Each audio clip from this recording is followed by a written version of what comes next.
to the Skeptics Table. We are excited to be with you guys. We're going to have just a conversation.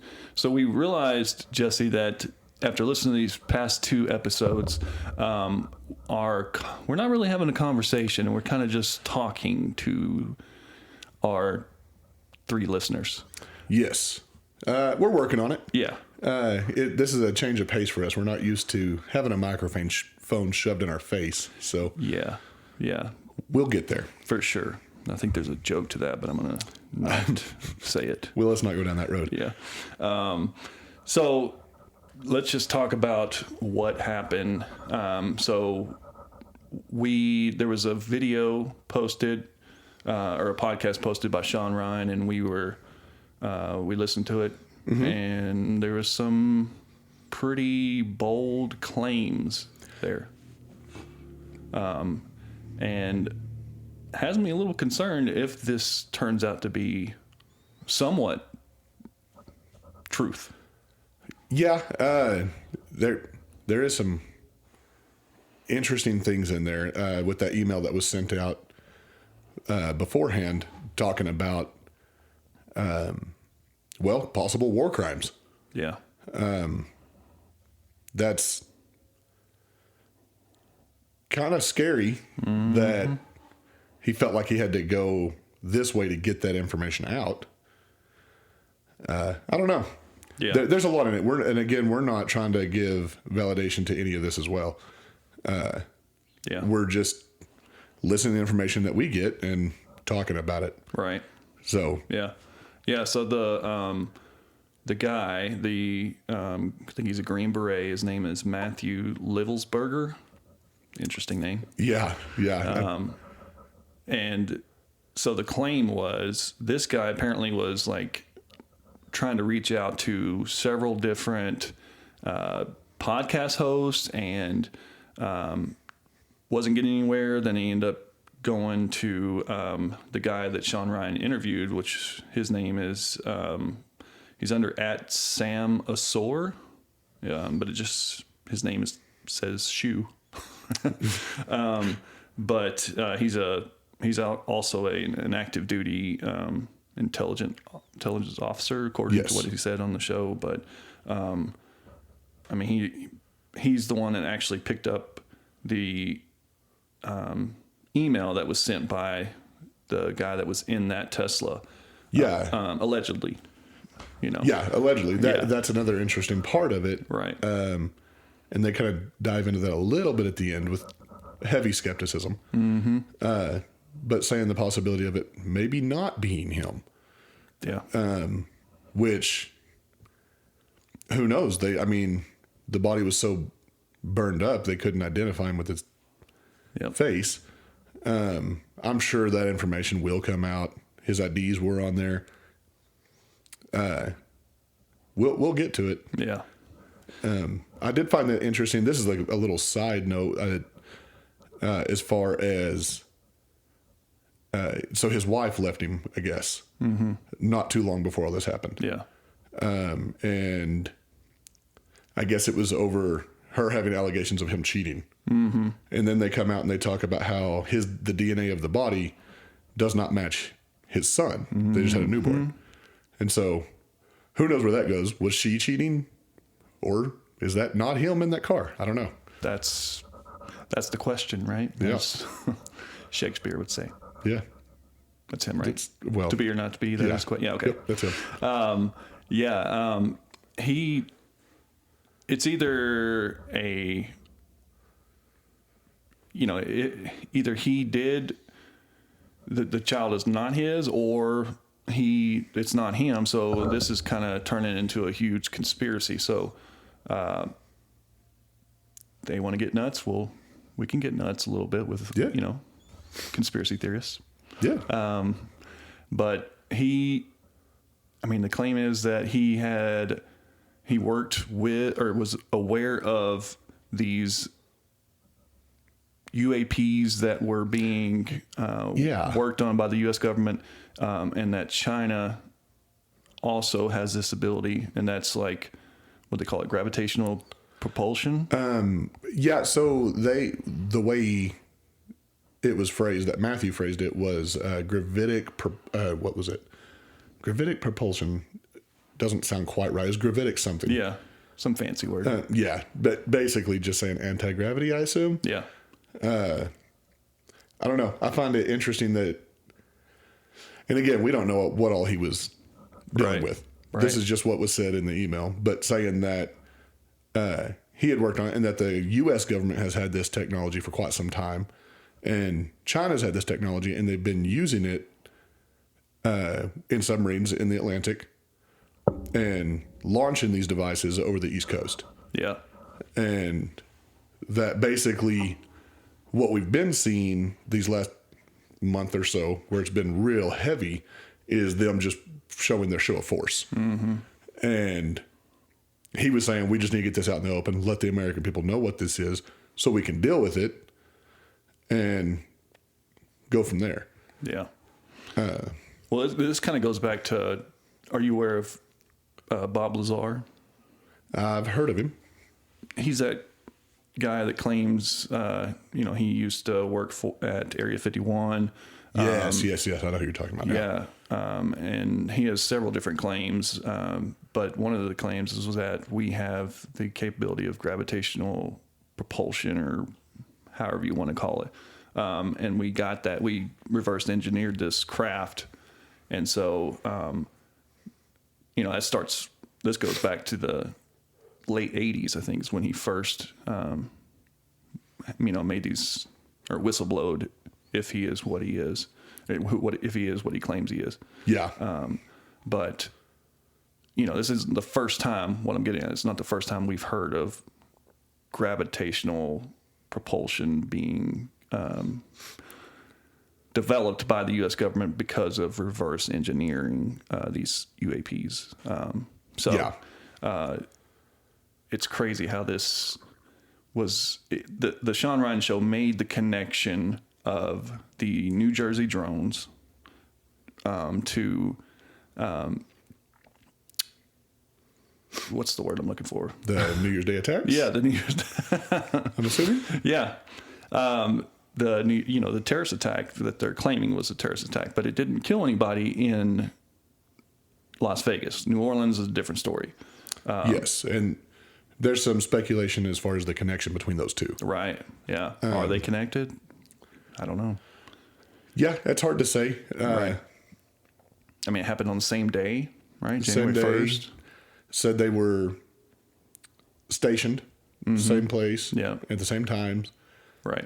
Again, they make the point on the Shawn Ryan Show that, hey, military is pretty big. Yeah, it's a big Odds base. are Green Beret and an IT guy weren't really crossing paths. Right. So it could be two completely separate incidents, and it just happened on the same day because, again, it's New Year's Day. Mm-hmm. It's a notable day to make an attack. Right. And did you see the video where this guy, what is his name again? Is it Matthew? Yeah, Matthew Livelsberger. Yeah. So there's a video. We'll just call him Matt Berg. I like that. Yeah, Matt Berg. Tim Kennedy, there's a video back in 2013 of them two on the History Channel together. What's that? I don't know. Tim Kennedy seemed to be pretty surprised about all this as well. Yeah. Which I don't know if you heard him talking about it, but Tim Kennedy saw it, heard about it, and he's like, that name kind of sounds familiar. Yeah. But he didn't go by that name on the show either. Right. And so once he saw a picture of him, he kind of lost his mind. He's like, oh, crap. Mm-hmm. I've met this guy. I've worked with this guy. Yeah. Let's get ahead of this. Yeah. Yeah. And did you see that interview where I think they interviewed his parents, and they had a different story of him, was saying like this guy was very patriotic. They said our son was very patriotic. He supported the America First agenda. And they have a different narrative compared to what the legacy media narrative is right now. Yeah. But, take that for what it is. I mean, this is his parents, so of course they're going to say something that's positive about him. So who knows what the truth is in that. Yeah, it goes both ways on there. Yeah. I mean, the parents obviously going to say something positive. The media is going to follow whatever narrative they want to follow. Just like with any other story, we'll just have to wait for more facts and try to figure out what happened and hope that we get the facts on it. Did you see, I don't know, this one hasn't been out there as much, but did you see on the same day, New Year's Day, a man was arrested in Idaho? No. He was seen trying to light something on fire on a train boxcar. And so the police were called and came out, and he had an IED that he had put on there, and he was trying to ignite it. What day was this on? Do you know? January 1st. Oh, gosh. Yep. And that one hadn't gotten a whole lot of coverage. Now, nothing did go off. It didn't explode. They did arrest him. The bomb squad came out, and they blew it up safely. And they found, I guess, some other material that could be used for making IEDs at his place as well. Again, not saying there's a connection to anything, but it's just crazy. You have all these January 1st attacks in different parts of the country. Right. Yeah. Let me quote this tweet that I bookmarked. I thought this tweet was very alarming, and it wraps up the Shawn Ryan episode pretty good. It's from Jesse Michaels. He's the host for American Alchemy podcast. Okay. He says, if this is real, we are already in a modern Cuban Missile Crisis on steroids, and our government has been gaslighting us about it for a month. If it's not, it's an absurdly irresponsible false flag, likely with the aim of undermining the incoming administration. Yes. That. Both of those scenarios are not good. No. And so why would he think this is we're already in a modern Cuban Missile Crisis on steroids? Well, I'm assuming if he's saying that, I'm assuming he's talking about the drone technology that was claimed for the U.S. and China to have. Yeah.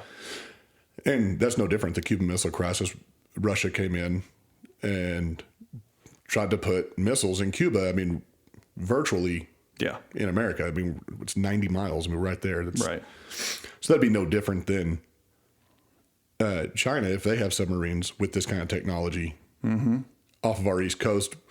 And again, they were saying that with those drones that they basically have an unlimited payload capacity. Which is unbelievable. It's insane. Yeah. And so if that's the case, this is 100% worse than the Cuban Missile Crisis. Because at least in Cuba, you know where Cuba is. Yeah. On a submarine, who knows? Right. Yeah. And they can launch that at any time. And of course, if we have drones, we've got to have some sort of technology to kind of combat. And I believe this was on a Shawn Ryan podcast as well. I could be wrong, so don't quote me, but talking about this technology that we have to combat these drones. And it's basically a directional EMP. And it can take out like 100 drones at once. But it's very specific, so it's not going to affect your electronics on the ground. They can actually aim it. Yeah. So there is technology out there. But how fast can you deploy it? Right. How fast can they deploy the drones? I don't know. So let's go down that rabbit hole then. So if these drones are Chinese made, right, and we don't have the ability to shoot them down, right? Yeah. That right there is so alarming and it's scary if that's the case. Yeah. We're setting ducks. We don't have the ability to shoot down these drones. And if they have a unlimited payload, right? Yeah. What the heck? Yeah. What do we do with that? What gaslit. worries me about that is how many of these drones have been spotted right by sensitive areas. And we've done nothing about it. Military bases. Yes. And we've done nothing about it. Yeah. And that begs the question, can we do anything about it? And if we can, is it just us holding out so we don't show our hand? Give away our secrets or whatever? Yeah. Yeah. But I don't know. Either way, it's concerning. If it is a show of power by China, probably working. Right. Well, what would be... So if that is the case, what would be the motive, though? I don't understand. I'm trying to understand the motive for the Chinese government. The motive, I would think, would be either they want to be the sole hegemony, where they are the only superpower. They want America to, if not necessarily fall, that would be great for them, but just decline, continue to decline. That would also be terrible for them because our economies are so intertwined. They are intertwined, but for some reason, I don't know if they see it that way, though. Well, okay, let's just say they do see it that way. Could that be the reason that they're doing this now? Because all this just started in the last, month or so. Mm-hmm. We've got the new term coming up. Trump has promised high tariffs. Yep. Could that be the reason that they're trying to signal a warning? Yeah, trying to say, hey, we're big boys too. Yeah. Possibly. And I don't know that that's the case, but right. Yeah, that could be a good theory. That would probably be the theory. I hope is the case. I would hope so too, because nefarious. that would just be a cold economic war. Right. Yeah. Which we've kind of been in a quasi Cold War already with the Chinese. Yeah. Not like the Cold War with the Soviet Union, but it's definitely Cold War light right now. Yeah. That's fair. Yeah. But here's another thing I wanted to bring up. So the coordinates mentioned in the email by the Tesla bomber, those coordinates point to exactly Groom Lake, and Groom Lake is located at Area 51. Really? Yeah. I didn't realize it showed coordinates on there yet. Yeah. So that is kind of to me, a red flag. Like, it's too obvious now. Yeah. And I don't know. I think anybody that's put any thought into it thinks that if there's any secret research being done, it's probably not at Area 51. Right. It's too well known. It's going to be somewhere else. It is. Yeah. It may have started there. Yeah. I'm sure they have another designated area that's top secret. Yeah. Yeah. One that we don't know of. Mm-hmm. So yeah, that's a little suspicious. Yeah. Yeah. But there's just not any good answers for any trail that you want to take or route that you want to take for what that show revealed. It's alarming. And if true, this was released yesterday, so there's still, I'm sure there's the internet investigators are on it right now. I'm sure to I'm sure they're find all over any it. flaws whatsoever, which is a good thing. Yes. But so who knows what's going to come of this? I'd be curious to see how the media reacts to this episode, if they just go completely black and ignore it. I did see a tweet that said that YouTube took it down, but maybe they took it down briefly because it is up as of January 4th at 10:30. Because we just watched. Yeah, we were just on it. Yeah. So you're not having that where they're just trying to where they're shadow banning it. Yeah. So you don't have that yet, which that could be a little suspicious too. Why are they not? If it is what they say it is, what this Tesla bomber, if it's true, the email came from him, and these are Chinese made. If it's true, you would think the government and the media would want to do some backtracking on this and try to. You would think so, but I mean, the government has a lot of different tactics, and just flat out ignoring it as if it's just conspiracy and crazy talk is a tactic. Yeah. So who knows where that's. What I am interested in seeing, which I know Tesla has already shared some of the footage and information off of that Cybertruck. And I don't know this or not, because I know they've got cameras all over around the sides of it, front, back, wherever. Mm-hmm. Do they have any on the inside? I believe so. Yeah. Okay. If they do, I would like to see what that shows. Yeah. Does that show him in there committing suicide? Did he do it beforehand and set it to drive up there? Because what they're saying is there was no signature as far as a firearm going off after it parked. Right. So that means it would have had to have happened before it got there. And who knows? That's not an official that made that claim. I would like to see all the information that comes out from Tesla on that, though. Mm-hmm. They are. I did see at the Las Vegas. I think it was the sheriff department or the sheriff. They had a press conference. Yeah, showing the tracking from it leaving Colorado and the path of everything. Yeah, but they did say that a team from Tesla, and they showed a picture of them. They were there on the side trying to retrieve data and I think possible footage if they could, garner any from the blow up. So we'll see what comes of that if they even show us. Yeah, if they even release it. Yeah. I think at this point they kind of have to, though. Unless it is actually going to affect a separate investigation of possible attacks. Right. If that's not the case, they kind of have to release that. In a sane world, yeah, you would think so. Yeah. But with our government, there's never a have to. They're on their own terms and they have their own hidden agenda.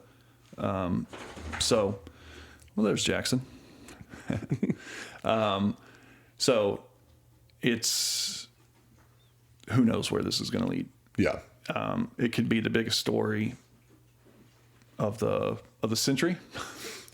Or it could be like every other story and they'll pretend it didn't happen come next week. Yeah. Yeah. I mean, exactly. How many times did that happen? Oh. Wasn't there 2 assassination attempts that when? I haven't heard anything about this. Exactly. Yeah. Yeah. So who knows? The important part is to not be naive and continue to dig. Yeah. But we were talking, it's really hard to, this is the skeptics table, but the way our society and culture has just been, the way it has downgraded and turned into this where you can't believe anything what you hear. And everything is a conspiracy now. Everything's a psyop. Yeah. It's hard to believe anything you hear. And it makes it go so far that when you question everything, that nothing is believable. Right. And it's a whole different world. When we were kids, there wasn't Google. You couldn't research a lot of this stuff. You could, but you had to go to the library, and it was a whole different world. Right. You just had to believe Billy from down the street because he said that the biggest dinosaur in the world was found. You know what I mean? Well, he's pretty reliable, though. Well, he really is. Billy's solid. Yeah, he is. But now that we have so much access to information that's part, and I think it's part of this IOP, is they just flood you with it, with so much information, right and wrong, that you don't know where to go. No. But we'll try anyways. Yeah. Yeah. So, anything else you want to touch on? No, not as far as that goes. We'll just keep looking into it. If you want to, I'm ready for a break. Yeah. And when we come back, we can dig a little deeper into Jesse and Sam's history, let y'all know a little more about us, even though I'm pretty sure the only listeners we have are family and already know all this. Mm-hmm. We'll throw it out there anyways. Yeah. Kind of lighten the mood. Let's go down memory road. That's right. All right. We'll be right back, guys. All right, we're back, and we are feeling the spice. That's one way to put it. Mm-hmm. Mm-hmm. Yeah, we're ready to get a little more personal with y'all, I guess. Give you all a little more background into how wild we were back in the day. We've kind of calmed down. A little bit. I will say, though, there are some stories that we will not tell y'all as long as the JFK files are hidden. So are these. Yeah. They release those? Well, we'll look into releasing some of these stories. Yeah. That's top secret stuff. Yeah. Yeah. So stay tuned. Yeah. So 2006. January of 2006. Yep. You mean to start from the beginning? Yeah. From my point Yeah. of view. So I'm sitting in bed watching a Rangers game, and I get this urge. I'm like, this is boring. I want to move somewhere. Let me go talk to Jesse. So I've only known Jesse at this time for about a year, and there's some music for you. Yeah, I forgot to turn my phone volume down. So, known Jesse at this time for about a year-ish, I think. No, not even. We met in 2006, January of 2006. No, 2005. Was it? Yeah.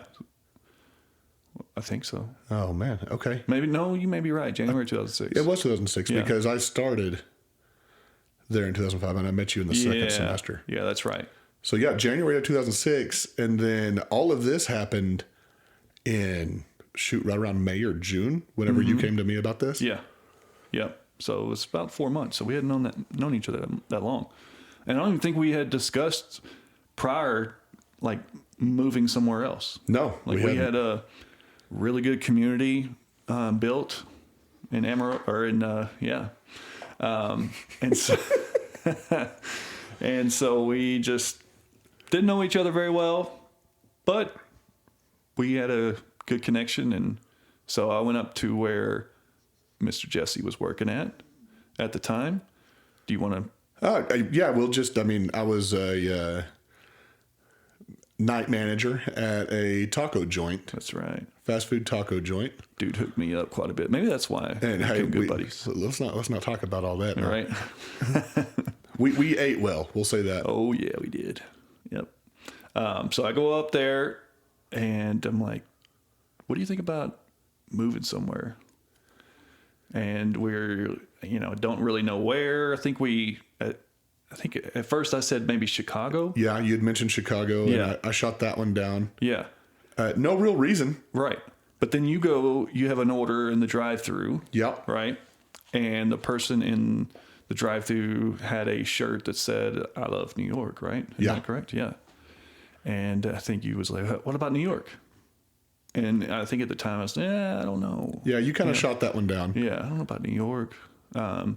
So I'm trying to have a conversation with him, talking to him about this, and I was like, okay, let's talk about it further once you get off or whatever. And so days go on. We talk about it more and more, and I don't know if you remember, but that same night that you came to me about that, I had that customer in the drive-thru come through wearing the I Love New York shirt. And then we sat down a little bit longer, and then I had another customer come in wearing an I Love New York shirt. Yeah. And that's right. I was kind of like, I don't know, man. Maybe it's a sign. Might be a sign. That's right. Yeah. In a Cheech and Chong kind of voice. He said that. Yeah. Might be a sign, man.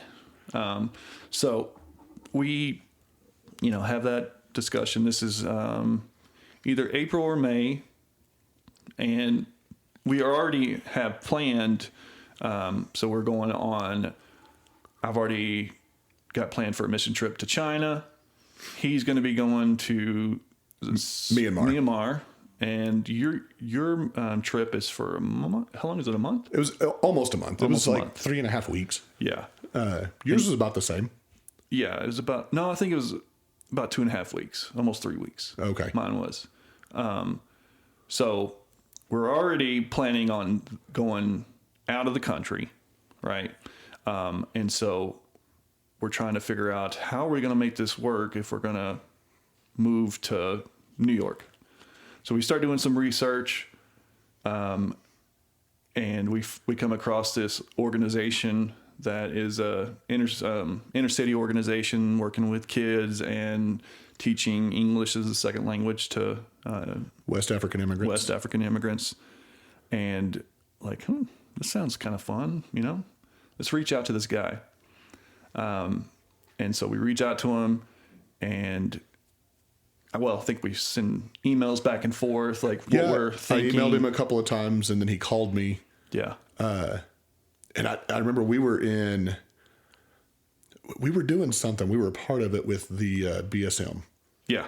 And we were in the middle of it, and I get this call from him, and I just walk out. BSM is Baptist Student Ministry. Yes. At the college we were attending. Go ahead. Yeah. Sorry.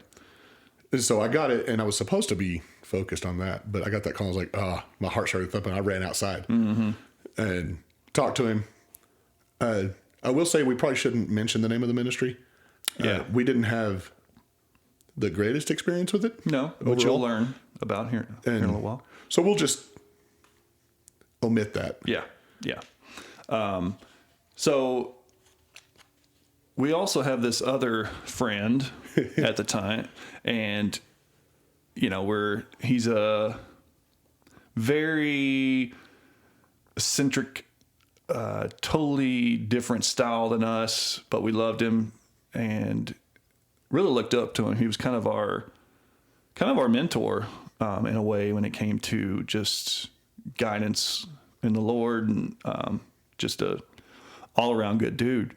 And when we approached him, we really didn't think there's no way this guy's gonna.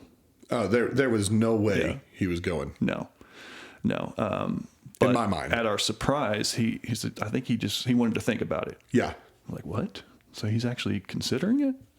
That's freaking nuts, And at the time, this guy is like pretty much one of the top leaders at the BSM at the time.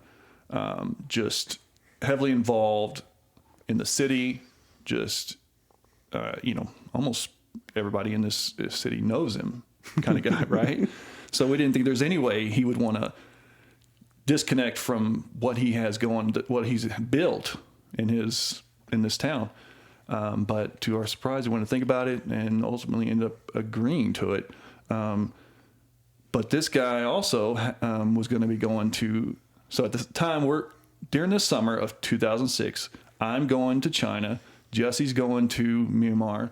Ramoy is going to Philadelphia, but he's going there all summer. His is for 2 months. So we're having to we're in a rush trying to figure out how we're going to make this work, because we need to get this done before we leave. So we're, if we're going to plan on doing this, we need to move there by August, if possible. We kind of had a time frame, an idea that we wanted to get there. We were thinking right around August. Yeah. We wanted to get there before the new semester started. Exactly. Yeah. No real reason to, because it's not like we were going to college in New York, so it made no sense to. No. But we were young and excited and wanted to rush into things, and so that's what we did. Yeah. And so we had to try and hurry and get it planned, because we weren't going to be able to communicate with each other. No. So I was actually still in country while Sam was in China, and then I was out of country while he was here. So over the summer, there was almost no communication trying to get this set up. So we had to get it done soon. Yeah, because you left when was yours? Was it like at the beginning of June? Because mine, I think I left on the 22nd of June. I think what it was whenever I came, it was one way or the other. Either right when I came back, you left. Like we had like a day or two overlap. Or it was you came back and I left, one or the other. I can't remember which order it went in. I'm pretty sure I was there when you came back, because we talked a little bit, but it may have been only a day or two. Yeah, there wasn't much overlap. Yeah, and in all wisdom, I also moved away from where we lived to a different town. Yep. In the meantime, just to try to make a little extra money before we left. So even when we were together, we weren't in the same city. Yeah. Yeah. So we're saying all this as a backstory, just so you understand like how difficult this was and the time crunch we were under to make this work. And, we're in Texas, and so we're trying to move to New York. This is about a 1,500 mile trip, right? Yeah, something like that. Yeah. And also for a little bit of background, me and Sam are both from pretty small towns. Yes. Up until that point, the biggest place I had lived was roughly around 150, 200,000 people. And that was just a huge city to me. Right. Yeah. How many did you graduate in? How many? My graduating class was like 16. 16. His was 16. Mine was 10. So we were at least. And he still didn't even make the top 10. I was in the top 10. Yeah. Okay. And so, yeah. No, I was not a very good student. Me either. Yeah. And so, just like Jesse was saying, we're the small town Texas boys. Why the heck would we want to move to New York? We're going to get eaten up. Yeah. But we just had this adventurous spirit and wanted to serve the Lord. And man, I often go back to that time and pray about this a lot. I'm like, I want God to bring back that fire, the zeal that we had as youngins. Yeah. Gosh, that I want it back. Yeah, we were young and ambitious and too dumb to know any better. Yeah. And now we're a little wiser and Some would don't have the disagree, energy. And but, that I agree. I would like that back as well. Yeah. Yeah. So, we get to, everybody comes back. Ramoy comes back in late July. But before we left, I believe I can't quite remember. Can you remember? Did we have everything agreed on before June, or were we still working on stuff? No, we were still working on it. That's right. For sure. We finalized everything literally like 3 weeks before we left. That's right. Yeah. With the guy that was in charge of the mission that we were going to be working with. Yep. So, and that was an interesting one too. Yeah. It was when I'd gotten a hold of him, that was part of the deal, was like, hey, we're moving up there. We're going to have no jobs. Yep. So we're going to have no money. Right. But we need to figure out how we can get somewhere to stay. And he's like, I got a place for you to stay. You can stay there. Rent free as long as y'all are working for the mission. And it was in Queens. Queens. Yep. Pretty nice little neighborhood. Yeah. I would say, maybe middle class working family. Yeah. Close walk to the subway, close parks nearby. Yeah. Really beautiful place. I loved that area. Yeah. It was a nice area. So that's where we're going to end up moving to. But before we get to New York, so we have this big goodbye, at the BSM. And I think maybe upset some people that we're leaving. And I don't know. I kind of felt, and I still feel this way. I'm not going to name names, but I feel like there's one particular person in leadership, that still has a anger at me. Don't feel like because of taking away Ramoy. I felt that way. Yeah, he wasn't real thrilled about us going. Period. Yeah. No hard feelings against him. For that. No. But it's been it hurt a little. It did. Still love the guy and respect him. And I understand it, but I think we may have left on a little bit of a bad note. So anyways, let's skip this part. Let's get to some of the fun stuff. Yeah, here's the fun part. So we're trying to figure out, so we're at Ramoy's house and we're like, okay, how are we going to get there? We got to get some kind of device called a vehicle. Yeah. Right? Because we got to transport our stuff. There's just too much stuff to fly. Yeah. We can't fly. So we're going to drive from Texas to New York. Right? Yes. And so what did we decide on? Well, at the time, we decided we were going to rent a vehicle. Mm-hmm. Are we old enough to rent a vehicle? No, we absolutely were not old enough to rent a vehicle. Mm-hmm. I was still a teenager. Yeah. Sam just barely wasn't a teenager. Just turned 20. Yep. Yeah, you were... I was 18. 18. But our friend... He was 25. 25. Right on the money. Thankfully. Yep. So he was gracious enough to rent the vehicle, all in his name. Yep. And Also, if you're not 25, you're not supposed to drive the rental vehicle. No. But did we follow that? Absolutely not. We're hardcore lawbreakers. Yeah, we are. Also, we get there, we rented a minivan, Yes. so we would have plenty of room. And we get go there. to pick it up, Okay. and they gave us a Ford Freestyle, Ford Freestyle. which is not a minivan. No. It's a quite a bit smaller. Smaller SUV. It's kind of a little bit smaller than the Explorer, right? Would you say? Yeah, it's smaller. It's a bit of a crossover. Yeah. We barely got our stuff in there and fit ourselves. Yeah. It was a tight fit, but Made it work. we had a deadline and we were going to hit the road regardless. Yeah. So I think we kind of, after saying goodbye to the BSM, then we went to Ramoy's house. Your family was there. Mm-hmm. My family was not. They lived my too far family, away. yeah, a little too far away. And so his family was there, and our buddy mother was there as well. So we're saying her, giving her hugs, goodbye, and everything. And I think it was close to like 5 or 6 o'clock, because we had issues with getting that rental car, right? Yes. It was about 5 or 'cause 6. we were trying to get the correct one. Yeah. So it took a little bit for us to leave. It was about 5 or 6, I think, in the afternoon or in the evening that we left. It was pretty late. Where was our first stop? To spend the night. Well, that was Nashville. Yes. So Yes, it but- couldn't have been that late when we left then, because it was daylight going through Arkansas. A little bit of daylight, but yeah. So we take off, right? We go through, I think it's when we get to Arkansas. But before that incident, we had another incident where some cute girls drove by us.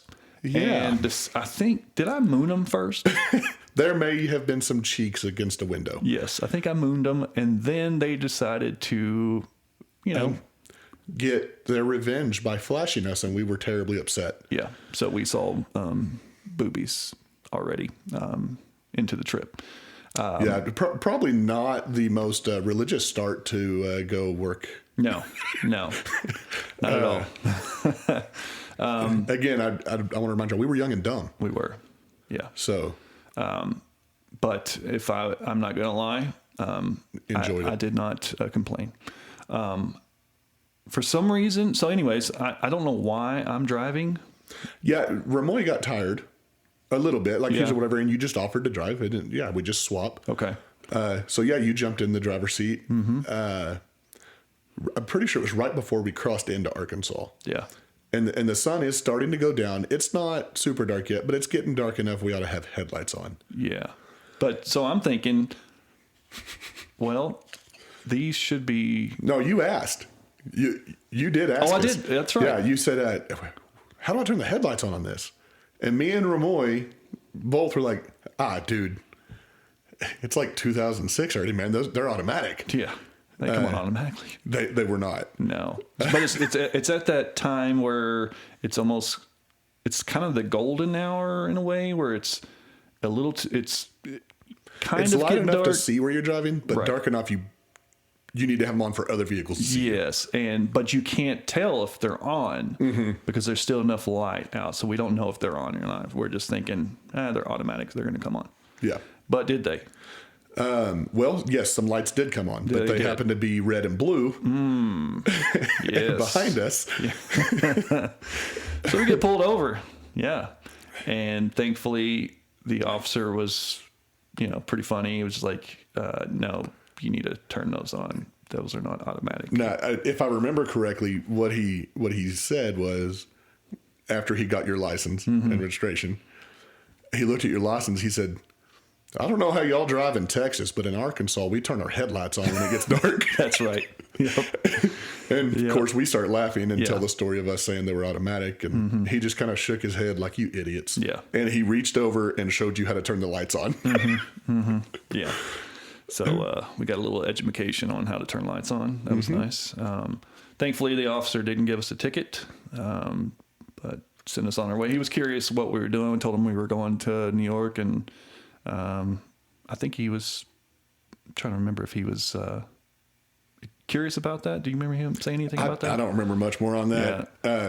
I was still laughing about the headlights, Yeah. so I didn't really pay attention to Right. much. Yeah. So we make it, get back on the road with the lights on, and we make it. I think that our goal was to get to Nashville. Yes. So we stay at a hotel a little bit outside of Nashville because we wanted to stop at the Grand Ole Opry, and I've never been there. And so we do that, do a little sightseeing in Nashville, which is pretty cool. Yeah. And off on our way. Yeah. So we hit the road again, and we're coming up to Knoxville, and you got to remember, we were young Yep. and poor, and this was back in the day, so we didn't have GPS. We didn't have smartphones yet. No. So we had to use an atlas. And for your young ones out there, that's a physical paper map that you have to learn how to read. Yep.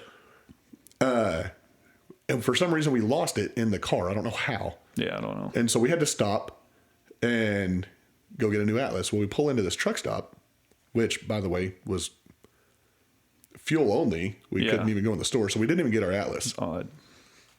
And we go to pull out, and you were driving again. And we go to pull out, and it's raining. And this semi is trying to pull in. There's plenty of room for him to pull in. Yeah. But he doesn't think so. And so we can't see past him to see traffic coming. And so he looks out, and he waves us out. He's like, yeah, you're good. Go. So Sam pulls out, and we get T-boned. Yep, we get T-boned. And during this, it's funny because I'm kind of in shock. I don't really know what to do. My brain, I just kind of freeze after getting hit because the windshield breaks on Jesse, right? It didn't. No. So they hit your side. Yes. They hit the driver's side. And so your window broke. That's right. And the glass flew over at me. Yeah. But I was the same way, just like, what just happened? But I remember you going, or something. Yeah. And I look over at Ramoy, his name is Ramoy. Okay, whatever. I look over at him, and he just puts his phone in his mouth, like not knowing what to do because this car is registered under him. The insurance is registered under him, and he's the only one that should be driving. Yeah. So we get out of the car and we start talking to this guy that hit us. Yeah. So just a little quick info about Ramoy. He is one of those guys that it is extremely hard to get a reaction out of him. You can do the most surprising things, and he'll just like look at you and just, yep, this is happening. And so to me, that was a pretty strong reaction from Ramoy, just seeing the phone go in his mouth. It was hilarious. Definitely. And I felt bad. But yeah, we talked to the guy. We're in the middle of the road, so we need to get out of the road. So we pull over in this little vacant lot. The guy follows us. And we get out and we're talking, looking at the damage, trying to figure out what we're doing. The cops are already on the way, whatever. Well, I go over to look at the damage on his vehicle. And I look in, and there are empty beer cans. This wreck absolutely was not this guy's fault. No. 100%. No. That truck driver waved us out. We probably shouldn't have pulled out. Yeah, I think it was. There's no way that guy saw us coming. Right. However, he was drinking. That's going to go at fault for him. Yep. Also, Sam wasn't supposed to be driving. No. So before the cops get there, I walked up to the guy and I was like, hey, if you say this guy was driving, pointing at Ramoy, then we won't say anything about the beer cans. Yeah. And he's like, that sounds like a great idea. Perfect. And the cops showed up and everything went smooth. Yeah. We gave reports. They never looked in the car. And everything was fine. Yep. And we were free to go. So in one trip, we saw boobies, got in a wreck, got pulled over. I don't know if that would be considered insurance fraud or not. It's not. If it is, that didn't happen. These are all just stories. Yeah. So the thing is, though, when you were talking about whose fault it was, well, the police officer, we didn't get a ticket. Nobody got a ticket. No. Which was, they never even questioned it. Blows my mind that no one got a ticket on that. But so Texas is an at-fault state. Somebody's getting a ticket. That's true. Regardless of what the scenario is. So, and I guess it's different in Tennessee because, they never even brought it up. There's like, oh, sounds like an accident. Y'all have a great day. Yeah. Be safe. Yeah. Good luck. Yeah. So we did not make it very far on day 2 because we had to spend the rest of the day rounding up another rental vehicle, swapping it out. which was was great because we got a minivan this time. We did get a minivan, but that was a pain. It was, but and having to drive to go get it because the driver's side door wouldn't close. Yeah. So Sam had to, or Ramoy, Ramoy's was driving at this point, had to hold the door shut while he was driving through Knoxville to get out to the airport. Yep. Yeah. Yep. It was fun. Yeah. So we, we go to finally get our van, and we head out from there, right? We're heading north. Yep. We headed straight there because the goal was we were going to stay in Nashville. Yep. And then we were going to try to make it to Harrisburg, Pennsylvania, because Ramoy had a friend there that we were going to be able to stay with and save money on a hotel. Yep. And we were too poor to stay. Yeah. So, we get our van. It's probably about an hour down the road, and I don't know maybe you remember what came up, but we were... Is this the mountain? No, well, before that. Okay. We're trying, I think, maybe, I don't know if Ramoy brings up a cigar or something. And is it Ramoy brings that up, or do you remember that? I don't remember who brought it up, but it was brought up. Yeah. So we're just, I think because we're just so stressed out of everything that's happened on this whole trip. And it's like, well, is God telling us stay in Texas? Like, what the heck? What's going on? So we're like, I think we need some nicotine. So, so here we are. We stop and get some nicotine. Was it cigarettes or was it cigars? No, we got cigars. That's right. And because at that time I'd never smoked a cigarette. That's right. Yep. And I don't know if y'all did a cigarette. Well, I know y'all did before, but I didn't know if y'all smoked cigarettes. I know I smoked a cigar. Yeah. I'd smoked cigars with Ramoy in the past. And so I think, I bring this up because we're in a very conservative, it's not a small town, but it has a small town feel in Texas, city.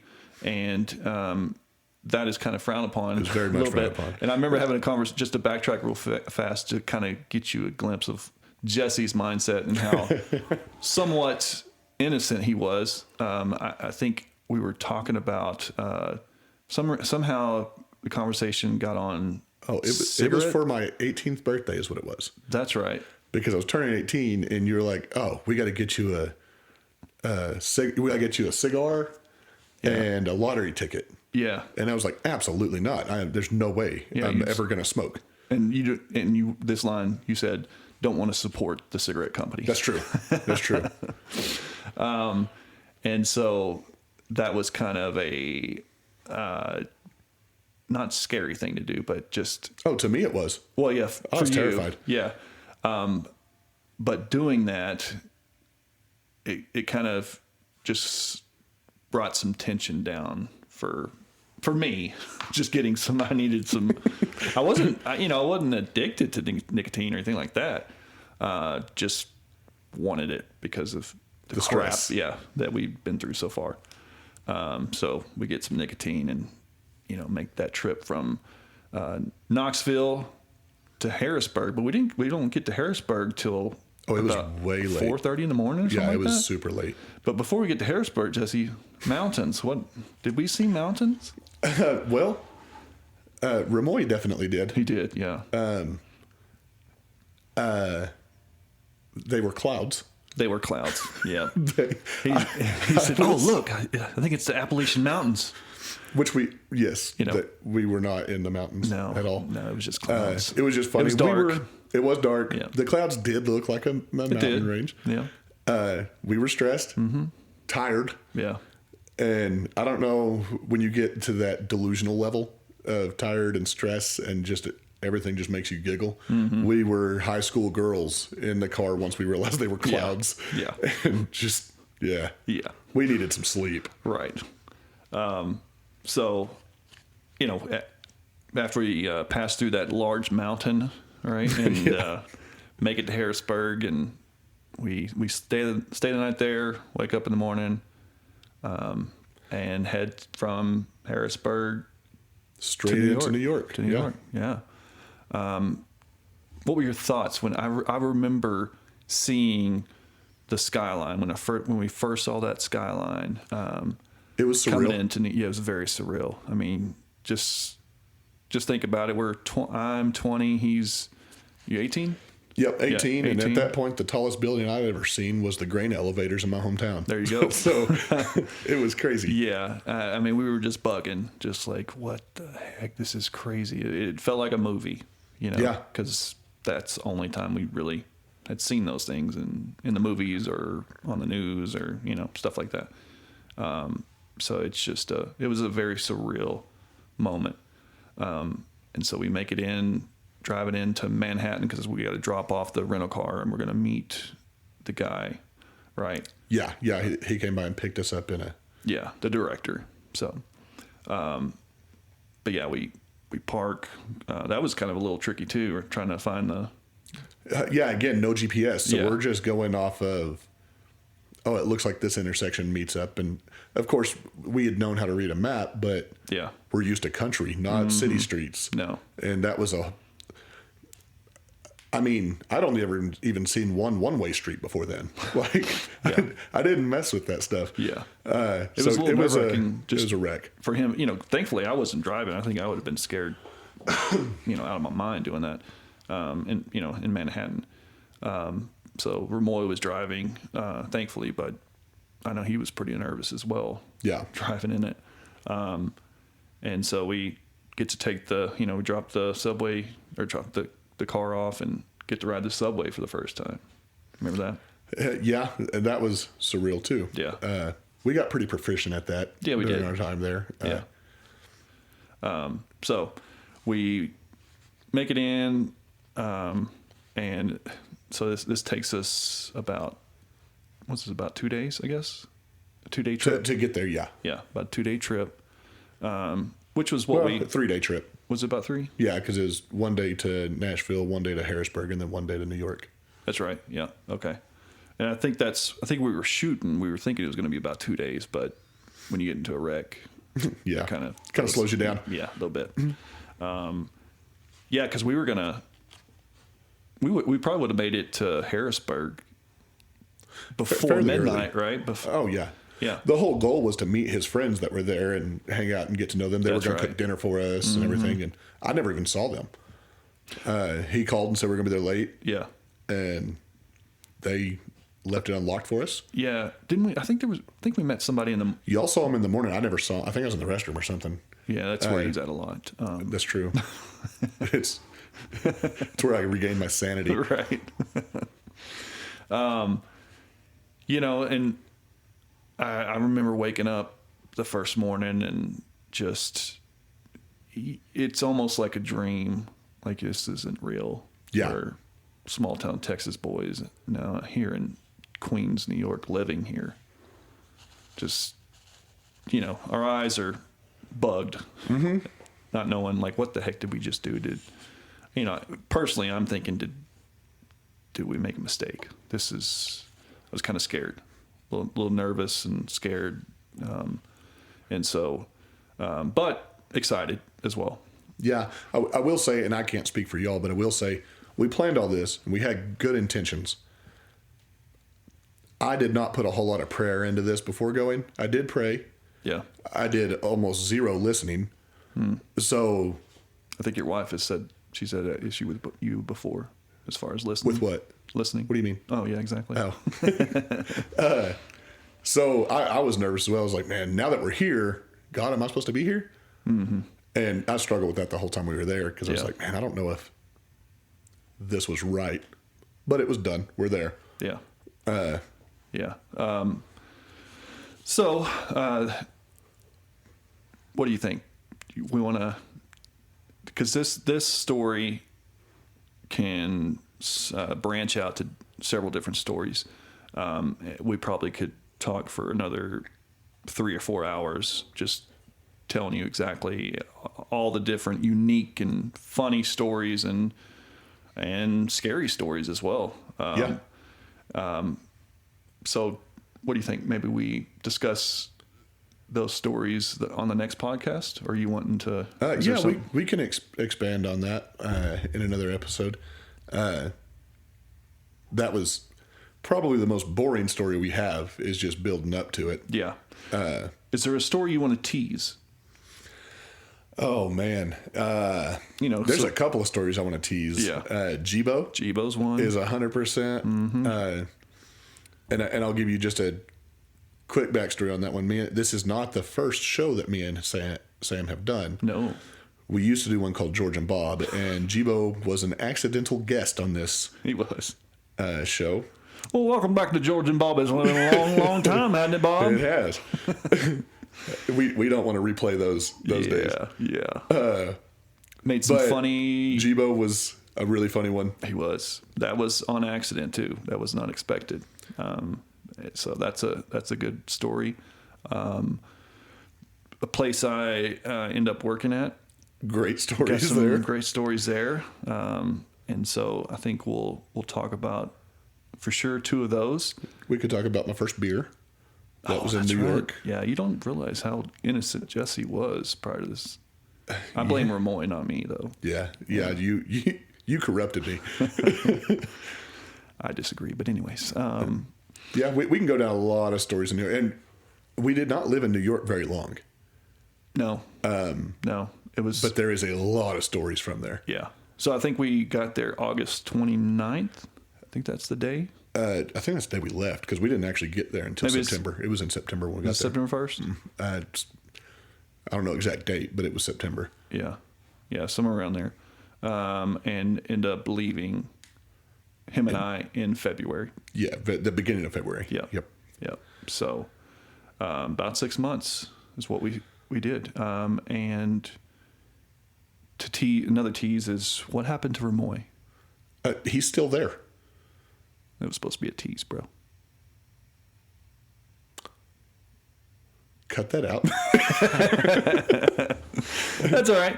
Yeah, he's still there. So what is he doing? We don't know, or we do know, but you will find out on episode 4 or 5. Who knows? Yeah, who knows where we'll get to on this. Yeah. Before we go, is there anything you want to add? Anything? No, just that we're enjoying this. We want to keep it going. The only way for that to happen, though, is if we get more listeners. Mm-hmm. And if you are listening, we would appreciate if you would like it, leave comments, give anything to boost engagement to help us push this along. Yeah. Add some feedback, too. We would love feedback. Is there something that you want us to talk about? Is there something we're saying or doing that's annoying you? Well, I'm kind of torn on that because if you say that, we may do it in spite. Just because it is annoying you, but no, I'm kidding. So yeah, that's I got nothing else. If you're anything else you want to add? Nope, I'd say we call it a day. We'll let y'all have y'all's time back, and we'll just see you in the next episode. All right. Well, you guys have a good one. Thank you all for listening to this week's episode. Please subscribe to our channel if you enjoy this type of content, and leave a comment if you have any topic you would like for us to cover. Have a great day.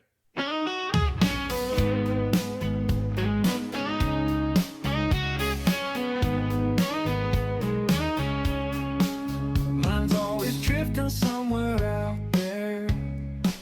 Questions lost, floating in the air. Thoughts like whispers calling me near. Visions blurry but crystal clear. Wandering mind, never quite still. Chasing shadows.